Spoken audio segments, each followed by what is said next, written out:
Uneducated, unfiltered, unhinged. This is the Mangina Dialogues. We at it again with your host Nick Scopes and the Gregolicious. You know how we do, cause you know we keeping it gangster and silly.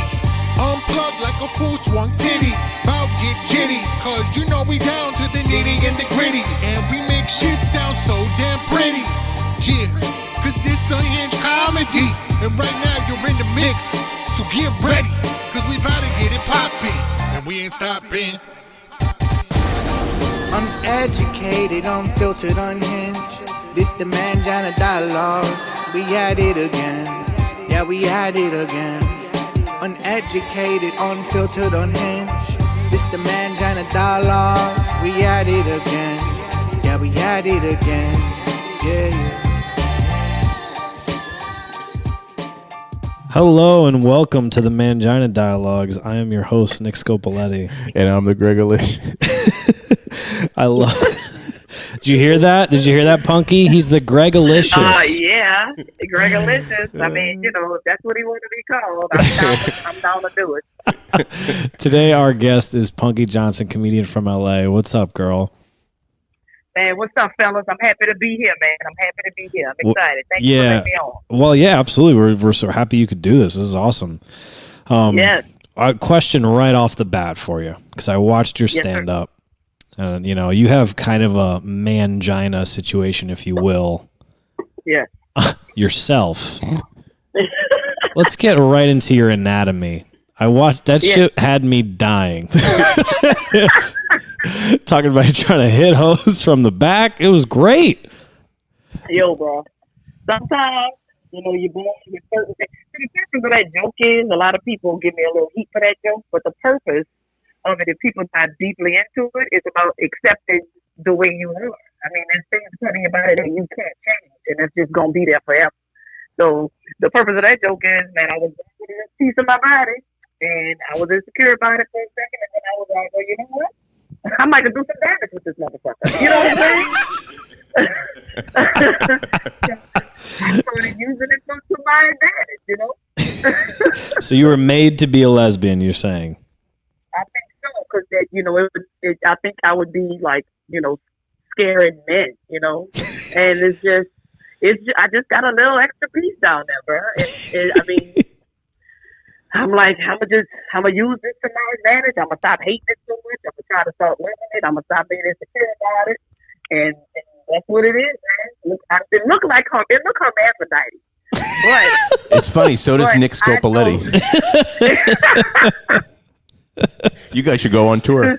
Yeah, we'll call it scissor across the U.S. That's awesome. Yeah, man. Yeah. I've been doing all kind of crazy shit too. I be sending like pussy print pics to my girl and stuff. You got to keep that off of the Instagram. I know. That's why I try to do right by, boy. She got so much shit she can expose. I got so much to lose. I'll be on my best behavior. That's what I'm saying. Once you blow up, you don't want that. You're gonna have sex tapes come out and all these photos of your mangina. None of that. Yeah, no. None of that. No. So I think I told you that you know, I first saw you back in like, I don't remember, February of last year. No, of this year. Yeah. At the Comedy Store, like crazy late. Yeah. It was like one of the last spots before Brody took the building down that night. My boy, RIP, bro. Yeah, for my sure. My boy, 818 till I die. And yeah, he was amazing. Like that was one of the best things I saw that. Well, and you, of course, like totally killed that night. I was like, who the hell is this? And then like immediately came back and told all my, you know, friends, comedian friends, I'm like, I don't know who this is, but she ripped this room apart. And then when I was back in the room a couple months later, you were on that also. I think it was right when you got the gig to be like a paid regular there.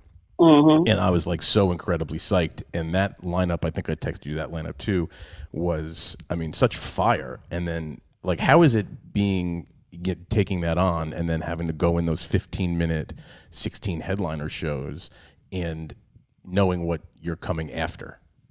Like, is that intimidating? You know what?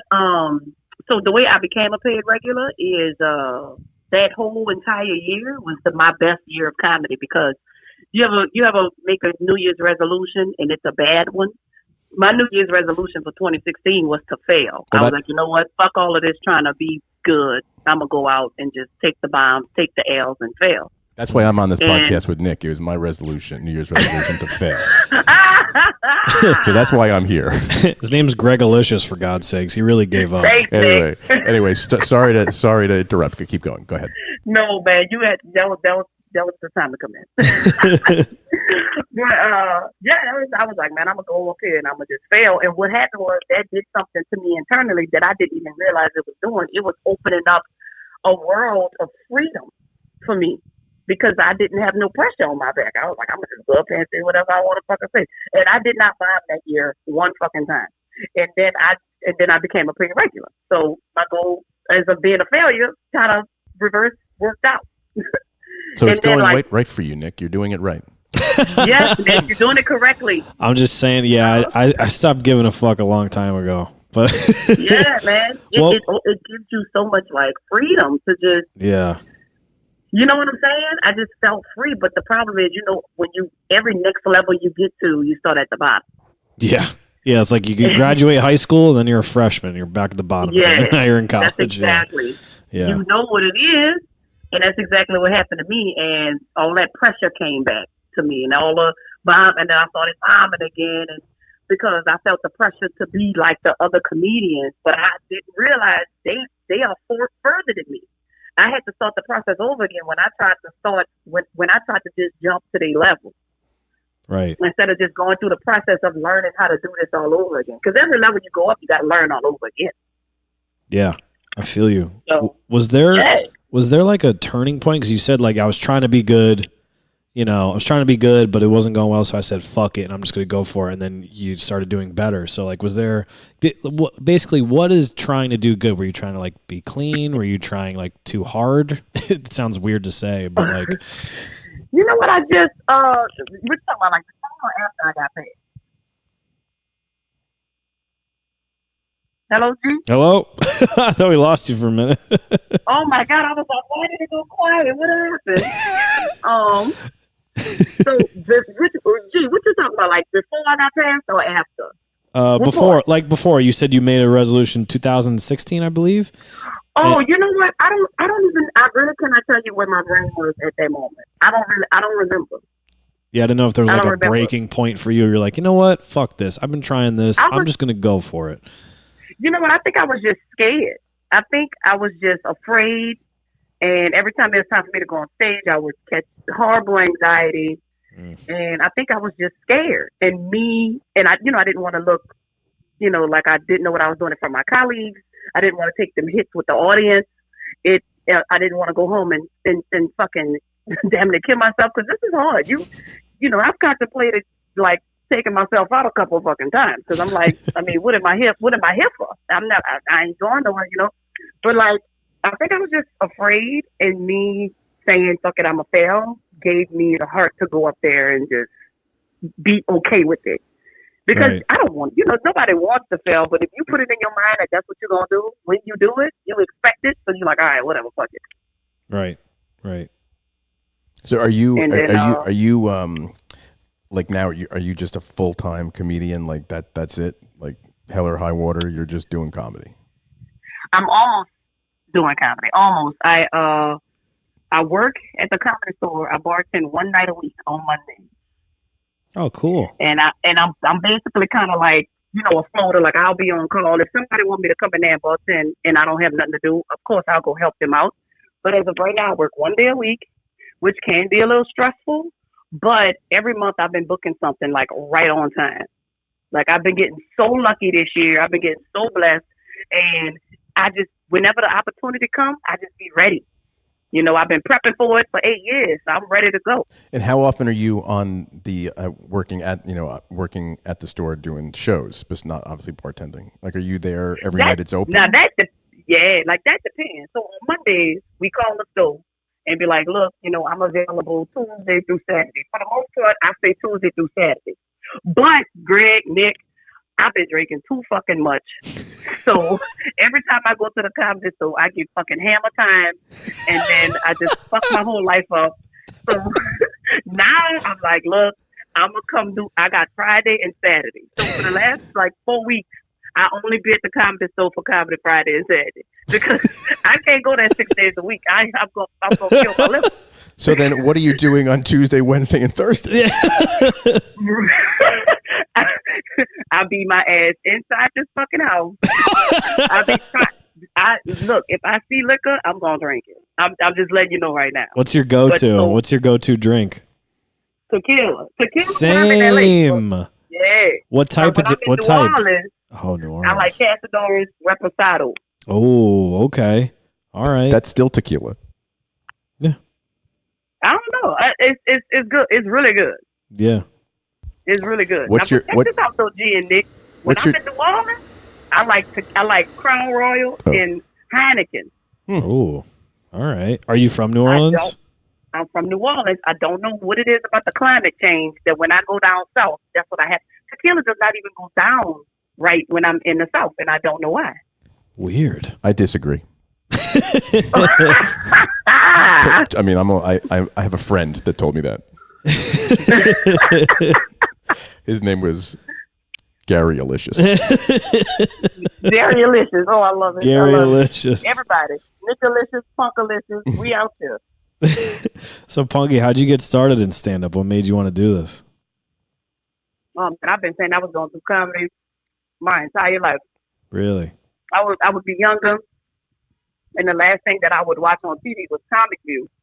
Yes. And Comic View came on, I think, every night, 9 o'clock, and that's what I would go to sleep to. Every day I'm watching, Cedric the Entertainer, Montana. I'm just watching DC Curry, D.L. Hughley. I was watching everybody. And then my mama was a big fan of. My whole family is just a bunch of clowns. And all my mama used to watch was Dave Chappelle and Eddie Murphy and Richard Pryor. There was nothing but comedy on in my house all day, every day. And I was like, I could do this. I'm going to do this shit. But I don't think I really believed myself. I don't think I believed myself. And then I went to college. I wanted to go to LA, but I was too scared. I was too young, so I just ended up going to college, which was cool because I was the first person in my family. My immediate family do that. Very cool. And then after I went to college, I wanted to go to Hollywood again, but I was too scared again. But what pushed me out here was my girl of 8 years had broke up with me. And then I started doing crazy shit, like fucking following her and stalking her and sitting in trees and watching her with binoculars. I was doing shit that I wasn't supposed to be doing. And that is what made or maybe you were. Detective Punkie Johnson. Bruh, I was wild, son. I don't know what I was thinking. I just hadn't had my heart broken. I didn't know how to act. That was my first time dealing with something. So at the time it was just, I don't know. I couldn't handle it. So I started doing crazy fucking shit. And then it's crazy that the dream didn't push me to move out here for my dream. The stalking pushed me to move out here for my dream. You had to follow the law of the restraining order that was put against you. I'm going to go to LA. I'm going to get out of this mileage range. So I think the burning question is, are you allowed back in New Orleans? Like, is someone looking for you? Like, what's the deal? No. That was like 9 years ago, bro. The person I was stalking ended up being my wife 3 years later. What? Really? Yeah. Oh, damn. Bruh, this is the type of love that is not healthy. When she found out that I was, I'm telling you, bro, this is toxic. When she found out I was stalking her, she thought it was the most romantic thing I had ever done. Oh my God. You guys are fucking made for each other, man. I was like, bruh, if I would have saw you with anybody, I would have done something crazy. This is not romantic. What are you talking about? This is psychology. This is nuts. How could you? And then we got married. Does she carry a weapon? We all carry weapons. We don't play that shit. Don't ask me nothing crazy like that. I stay strapped. From the trap? Is that what you just said? Look, I come home sometimes because I'm out a lot. I'm always out. And sometimes I get home till 2 o'clock in the morning. It's 3 o'clock if I'm out drinking and doing crazy shit. And I'll come home and the gun be sitting on the front table, and she knocked out on the couch. I'm like, what the fuck the gun out for? She said, I don't play that shit. I heard a noise outside. I'm like, bro, you can't just be, she crazy. But we from New Orleans, so we have that mentality. And it's not the fact that we don't feel safe. It's the fact that I just want to stay. I feel like in New Orleans, I wanted to have, weapons. Because I love guns. My parents are police officers. We love going to the gun range. We're very responsible with our weapons. We have training. We took classes. We're not just out here being reckless with weapons. And so I don't know what the fuck I was just talking about. I lost. Just weapons in general. Just weapons. But see, what happened was I done ran 2 miles. I done did all this working out, so my brain is just on fire right now, and all I want to do is talk. That's what we're here for. Well, it's a good thing you're on a podcast. This is going to work out well for you.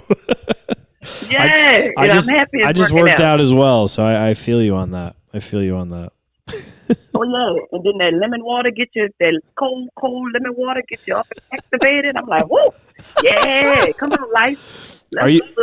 Are you going to the store tonight?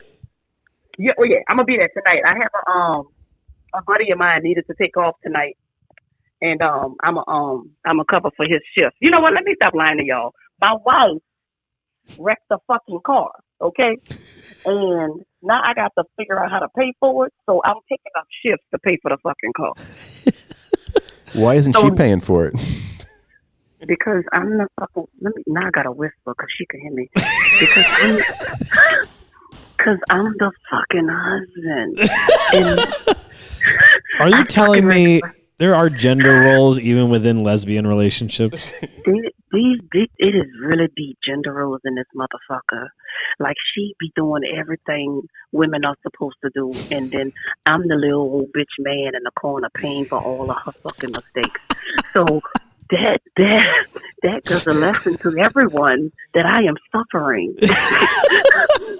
You sound like you need saving and you're on like a hostage line. I literally feel like I just talked to someone in jail who found a hidden cell phone and they made a distress call to any number that they could. Please get me out of here. Don't tell anybody.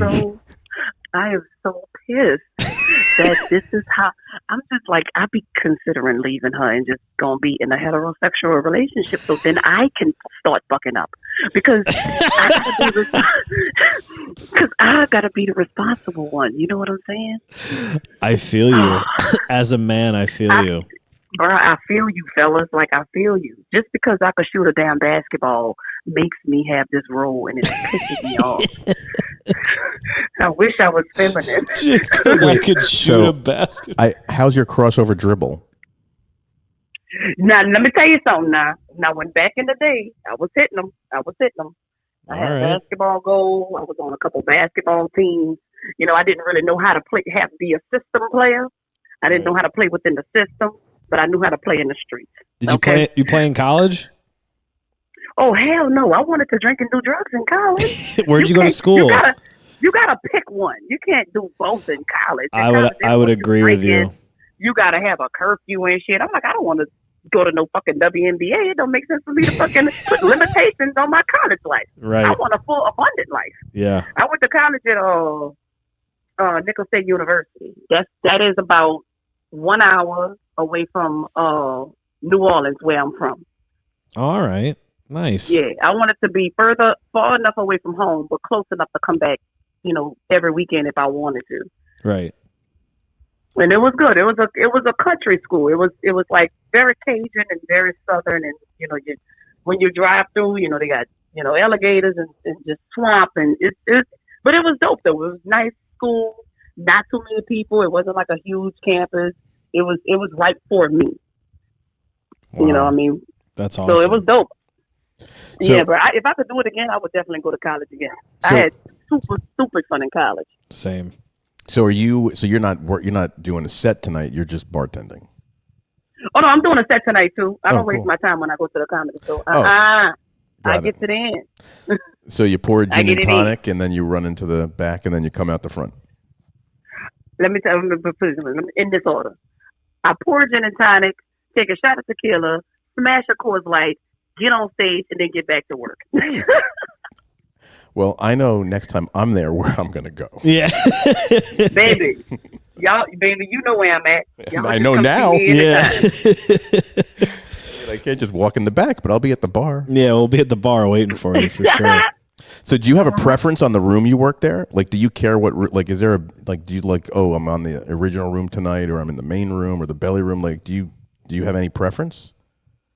So the way it works at the store is like, okay, so you got the belly room, the main room, original, of course. In my mind, through my POV, the main room is good.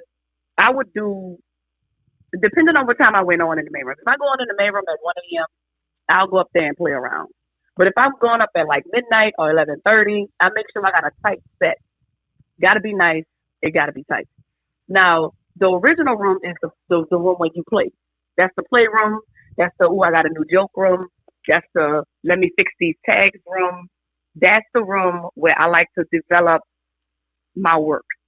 When I go to the main room, I like to see the progression from the development come alive in that room. So Right. for comedy, original room to build, main room to see how it comes out. But money-wise, you want to be in the main room because you get paid more money when you perform in the main room. Right. Very cool. And like when you're a Yeah. paid regular at the Comedy Store, are there like stipulations on where else in town you can perform? Oh, no. Comedy's still not like that. I did hear rumors that it used to be like that, Right. but it's definitely not like that. The Comedy Store is very supportive of their artists, and Yeah. they want to make sure we all eat, you know? Yeah. Of course, it's important. So, like, do you? I mean, I've seen you on. I'm not perform, but I've seen like your listings at some of the other places. Like, are you doing those rooms as regular as you're doing the Comedy Store? I'm getting to the point, like, what you mean, other rooms, like Like the improv other, and like those like those spots. improv to me out here is like my second home. Right. I love the improv. Improv has been nothing but good to me. Improv always showing me love. So I love the improv. I'm me and the Laugh Factory are like blah blah blah. You know. Yeah. I think it's like, I don't know why me and the Laugh Factory are like that. I don't know if they like me. I don't know. I don't want to put no words in their mouth, but I don't really have a relationship with them. Right. That's weird. You know, I think in my opinion, the Laugh Factory is very credity. You know, it's like, oh, you know, you need credits. Right. Whereas the improv and the Comedy Store is like, let us develop you, let us turn you into something nice. You know, we see something in you, we believe in you. Come over here and work in our club, and we gonna make sure we take care of you. Yeah, you know it's funny. Like I'm in LA a lot, obviously for my work, and I don't even Laugh Factory doesn't even come into my mind when I think of a place I want to go to see a show. I mean, it's always a Comedy Store first because I've never ever been disappointed ever, and it's it's a Comedy Store. But it doesn't even, and they're so close. I don't even think about it. Like it doesn't even enter my mind. Oh, let's see who's on the bill at the Laugh Factory. Never, not one time. And you know, not to shit on the Laugh Factory, but I'm gonna go ahead and shit on the Laugh Factory. They are so robotic over there. I'm like, it is boring up in here. Yeah. Like it's just like a stiffer crowd or stiffer management, you'd say? You know, they want their club to be ran a certain way, which I get. You know, I just think it's, you know, a bit more corporate. Yeah, it's like the Jay Leno crowd. They want, you know, they want what they want. And, you know, that's just the way they decide to do business. I get it. I 100% get it. The Comedy Store is different. The Comedy Store is like, come here, be free. The only thing the things that you cannot do at the Comedy, just don't start no shit and don't do no drugs. Yeah. Right. You know what I'm saying? It's very easy. Other than that, let's have a good time. Let's get fucked up. Let's arm from each other. Let's love each other. Let's run around this big ass building and go upstairs and run houses. Let's watch comedy. Let's talk shit. Just don't start no shit. Don't steal and don't do no drugs. Right.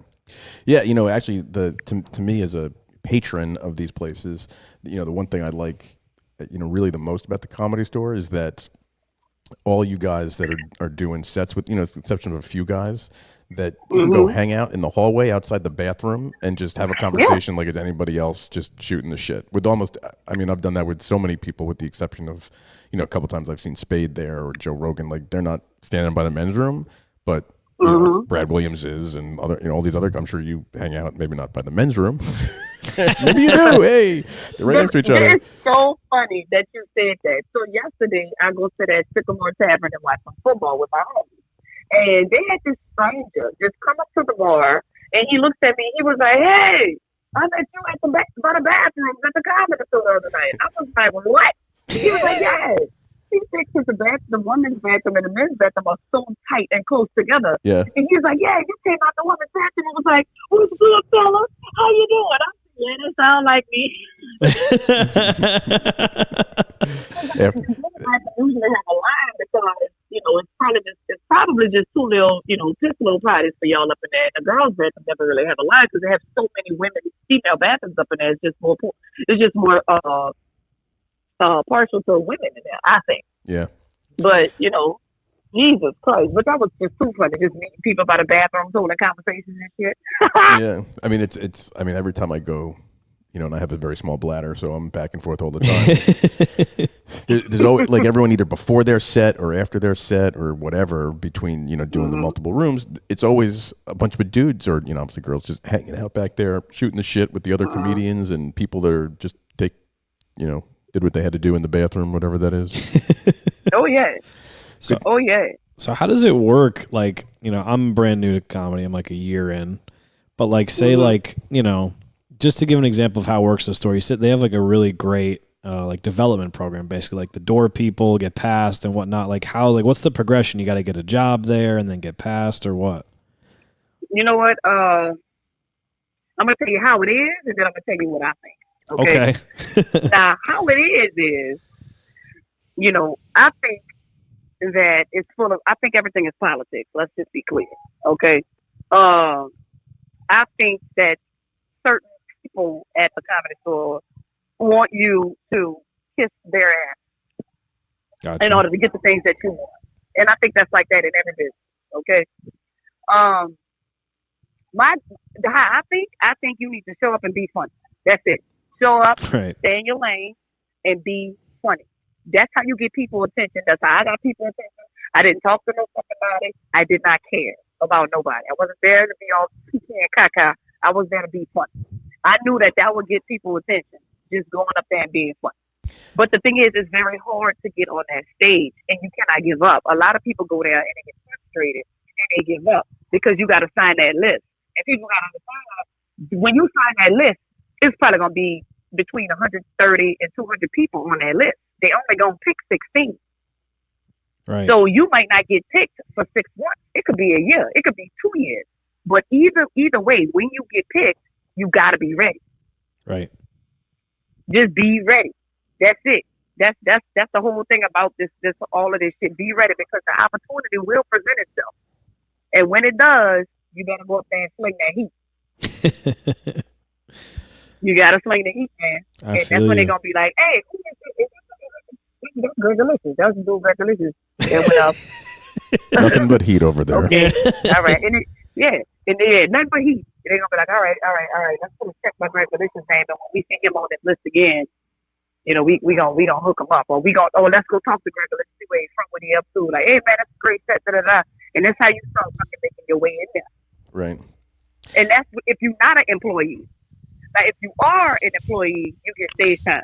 That's just how it goes. Right. And is that the trade-off? Like you'll take the job for just, you know, obviously probably not the best money in the world, but knowing if you get that job at the door or whatever it might be, you know, you're guaranteed some time across the, you know, over the month. I'm sorry, my damn dog. It's so funny. Get your ass over here. I thought it was your wife came in to chop your legs off. Uh-oh. We do other things. So what's been like the best experience you've had working there? At the Comedy Store? Yeah. The best experience? Yeah. There's so many. You know, number one, you get the knowledge. You know, when I first started working at the Comedy Store, first of all, I got so lucky to work there because the line was wrapped. It looked like, you ever been to a very famous restaurant like Pink? And you see the line wrapped around the building because people just love this place. Yep. When I went to the interview, that's how the interview looked. It was full of Wow. people, and I was like, "What the fuck?" I ain't never seen nothing like that, and I also never seen people dress the way they dress for an interview. They had jeans and tennis shoes and shorts. I was like, "What is it?" We go casket sharp to interviews. We getting the job. Casket So I'm up in there. I sharp. got a casket sharp, straight up.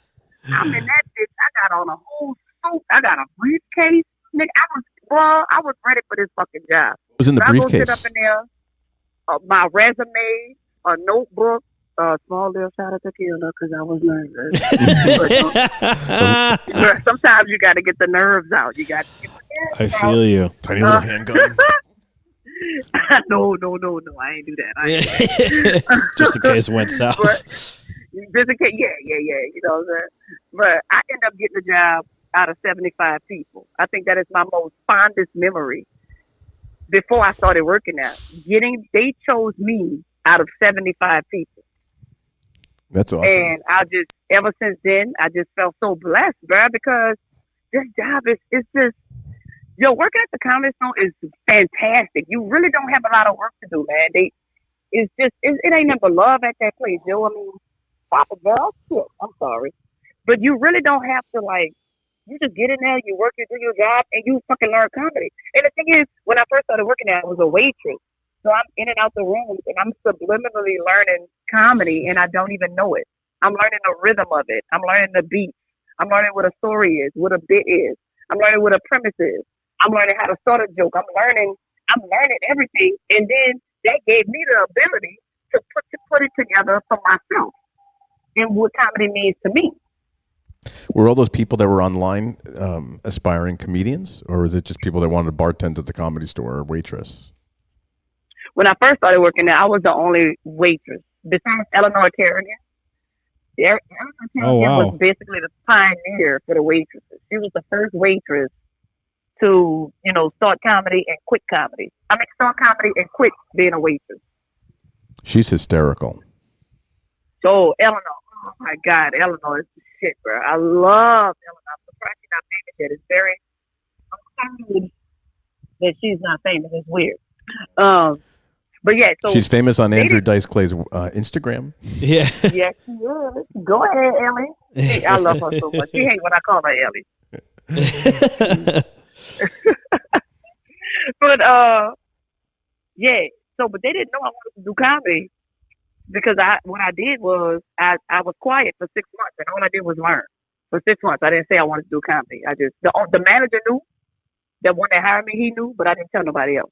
Wow. But that was bad. I should have been honest, because when I did want to do comedy, they looked at me and was like, "You only want to do it because you see it." So they made me work harder to get it. Now I'm being picked on. I'm being hazed. They're not letting me on stage. They didn't think I was for real, and I don't blame them for that. I probably would have did the same thing to somebody. Do the comics do that shit to you too? Do they haze you? I wouldn't necessarily call it a haze. I would call it a. Is this something about the problem? You know what I'm saying? Say that again. We kind of lost you a little bit. I would call it is this person serious about the job we all want to do? You know? Right. I think that's what it was like. Who do she think she is? She just thinks she wants to come in our house and play around with our craft. Right. I think that's how it went. Yeah, I could see a lot of those guys and girls being protective over that shit. I understand. Mm-hmm. Because people just think just get on stage and say words. And it's like, and you come to find out when you start, that's not it. There's more to it. Have any of those guys, the more, not more, but the Rogan, Spades, Whitney Cummings, Mark Maron's, those, have any of them, when you started out and you were becoming more regular there, took you under their wing and help you along, or is it more competitive? Are they just giving you some compliments and letting you go out on your own way to figure it out? You know what, Dad? This is a perfect example of me just understanding that I have a different plan and different journey. I have faith in the process. I trust the process. But no one has ever picked me to go on a road. No one has ever picked me to do comedy. No one has taken me under their wing.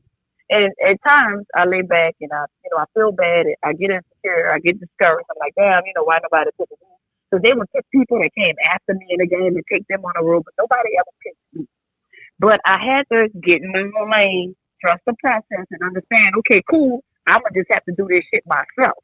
And it's been working out for me fine. I mean, I'm not famous, and I'm not like, it's happening at a very slower rate for me.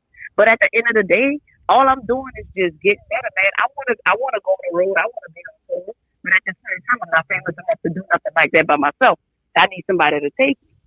But aren't you on the didn't you do the Spade show recently? I did do a Spade show. Right. That was fun.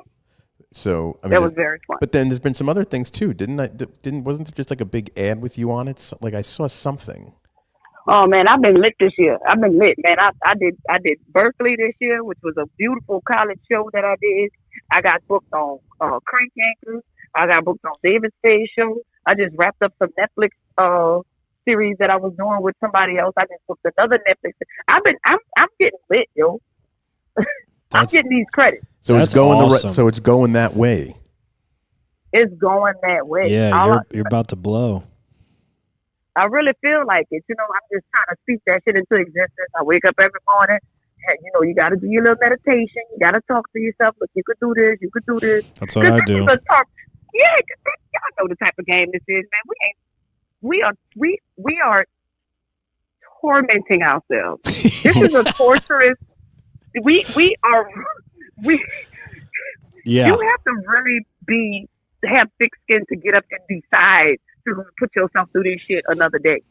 I agree. I just we just had a show last night, and a bunch of people from work came, and they've seen me like a year ago in the very beginning, and they saw me last night, and I was very happy. I had a great set, did very well, and they were like, "Dude, you're so confident up there. You're so like looks easy, like you're just having fun." I go, "I'm having a full blown panic attack before."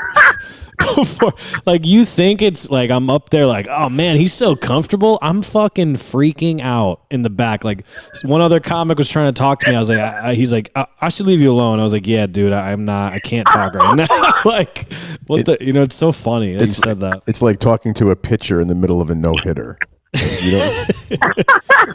Yeah, don't fucking look at me. Don't talk to me. I have one shot of tequila and leave me alone until it's over, and then I'm fine. So, do you have an agent at any of the agencies that book you, or are you doing it all on your own? Oh yeah, I got an agent. I got a manager, and I got an agent. Yo, I lucked out, man. I did a project with one of my homeboys, the Hamid Weinberg, and that was when he was working with Sarah Silverman, and Sarah Silverman production company is Dash, and they hired me to do a sketch, a great sketch. If y'all listening, y'all can check out the sketch called Please Understand Me. It's on Amazon Prime right now. Once I did that sketch, people loved it. And I was just like, I was just being me. I was just being an idiot. But people loved it so much that Hamid's managers hit me up. And everybody started hitting me up. Prince of Potter, fucking, what is that, Mosaic, 3 Arts. And 3 Arts, they known to be the best. So 3 Arts hit me up, and I was like, oh, okay. And the whole time, I don't know nothing about none of these people. I'm just going to all of these meetings. And then I go to my friend. I'm like, yeah, I went to 3 Arts and such and such. They're like, you 3 Arts? I'm like, yeah, what's the big deal? They like, bitch, it's 3 Arts. I'm like, oh, okay. Because I'm just like, all right, I don't care. Because when you in it, because you want it, the other shit don't matter. You know what I'm saying? Yeah. So right. I go and I'm with 3 Arts. I was with 3 Arts for about 2 years. And then I went perform at the Virgil. And then I went perform in New York. And whoever saw me perform in New York called WME and told him about me. I think that's the process how it went. And then WME also saw me at the Virgil. And then I went to a meeting at WME. And then you go to one agency, then your manager start hitting up everybody else. All right, look, see, I mean at WME. Then he start hitting up, I think, CAA. I don't know the other one, start with a U or whatever. UTA. He start hitting up them. Yeah, whoever they are.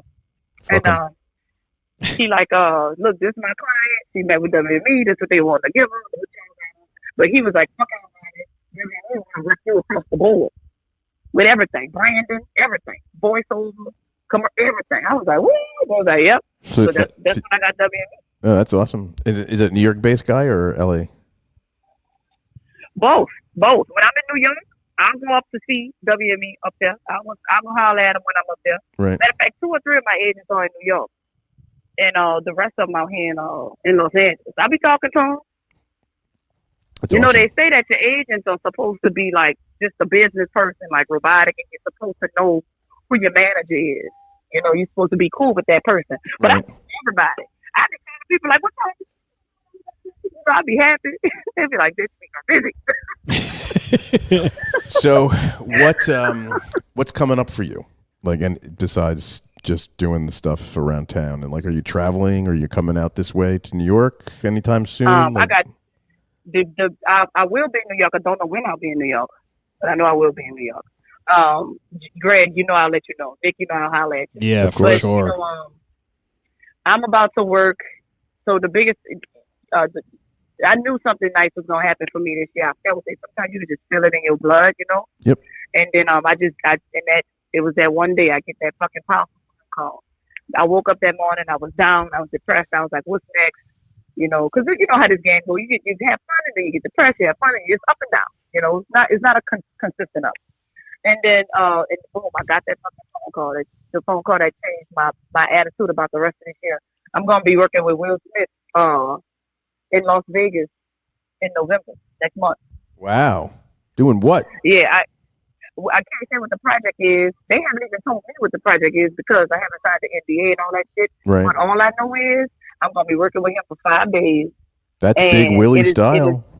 Big Willie fucking style. It's the biggest blessing that I have received in this game as yet, and I'm excited about it. I'm excited about what's to come. And I just feel happy, man. I just feel blessed, bro. That's awesome. Do you know about Will's movie that comes out in January? Bad Boy? Come on now. No, not Bad. No, not Bad Boys. Fucking it's kind of the love Bad Boys. Boys? No, the opposite of Bad Boys. It's called. I'm not even joking. It's called Spies in Disguise. Will Smith. It's a like a CG movie, like cartoon kind of film. And but Will Smith plays a spy, and his disguise is he is a pigeon. What? Yes. You think I'm joking? I am not. It was originally entitled Pigeon Impossible. Oh God. That's funny. So when you see him, you let him know you know all about that film. I'm gonna make sure I tell him Gregor, listen to Nikki. I'll tell you, funny how I know about this is I was at an upfront for 20th Century Fox. It's a Fox film for their upcoming slate for this year, about a year ago. Mm-hmm. And they come out and they're showing off all the films that are coming out and all their TV stuff. And they go and they show this clip of this, short, like 2 minutes of animation. And I swear to God, I'm sitting there watching this and I'm hysterical because I'm convinced I'm being punked. That Will Smith goes from a human to a pigeon to solve crimes. No fucking way. I cannot wait to see that stupid shit. It's crazy they be doing these movies like that. You're going to have to drink a lot of tequila. Yeah, I think at a certain point, like people used to talk shit about like Sandler's movies on Netflix, like they're not as good as the ones he used to make. It's like, yo, they have fuck you money. I don't think they care anymore. I think they're just fucking around. Like, I really don't think they care. They're just handling it. Yeah, exactly. Like, it's just, they're just like, fuck it. Get our friends together and make a movie. We'll see how it goes. So, let's do it. All right, Punkie. So we are going to wrap up in a few. And I just want to, mainly thank you for taking the time. Yeah, for real. Obviously, I'm a big fan and have been since the first 30 seconds I saw you on that stage. Gee. That's love, man. I appreciate it. If there's anything like you want to plug or not plug or continue to plug or punch, we'll take it. Yeah, man. I'm just, all right, I'll plug myself, man. If y'all out there listening to me, show your girl some love. I'm Punkie Johnson on everything. Punkie Johnson. and I just started doing like this thing called ref rating, REF ratings, RATINGS. Follow that on everything. That's where we gonna be judging these refs and throwing shade on the horrible calls that they've been doing in the It's gonna be a weekly thing we gonna be doing, just calling out the refs and I like that. See which ref get the axe this week. You know what I'm saying? Are you a Saints fan? I'm a big time Saints fan. Yeah, I'm a diehard. So that call last year really, that hurt. That hurt. Yeah, that was tough. That's gonna live with us forever, man. We ain't gonna let that go. Yeah. God damn. Some things you can't let go, man. Yeah, That's I feel you. It was just blatantly obvious. Yeah. And it's like, come on, man. Yeah, it was for sure. I was actually at the Super Bowl in Miami, the Saints Colts Super Bowl, like 10 years ago. That was a good time. Mm. Oh, yes, indeed. Oh, boy. I know it was electric when they ran in that interception, huh? You New Orleans people sure know how to do it. Oh, yeah. Oh, yeah. I'm pretty sure Miami had no idea what they were in for. Yeah. Oh, no. You know how New Orleans, we party at funerals. We party at funerals. That's how I want to go. Yeah. Uh-huh. That's how I want to go. Yeah, come on down. Yeah, look. When you die, come on down to New Orleans. We'll sing you. Perfect. I'm excited. Sounds awesome. So listen, we really thank you. I'll hit you up offline. I'll be in LA in a couple of weeks. I'll hopefully figure out a time you're over there, and I'll come by and say hi. Oh man, anytime you want to come by, G, just holler at me, bro. You too, Nick, holler at me anytime. The door is open. All right, Punkie, this was amazing. Yeah, this was awesome. So much fun. We'll definitely do it again, hopefully live sometime. Yeah. All right. I can't wait, man. Fellas, thank you. I appreciate it. Thank you. Hope it all is smooth at home with your lady, and there's no more whispering problems, and like the weapons stay in the drawers. God bless you. And I don't have to make this the last of anything. Yeah. Oh man. All right. Fine, man. I love y'all, bro. You too. Thank you. All right. Take care. Bye, Punkie. Bye.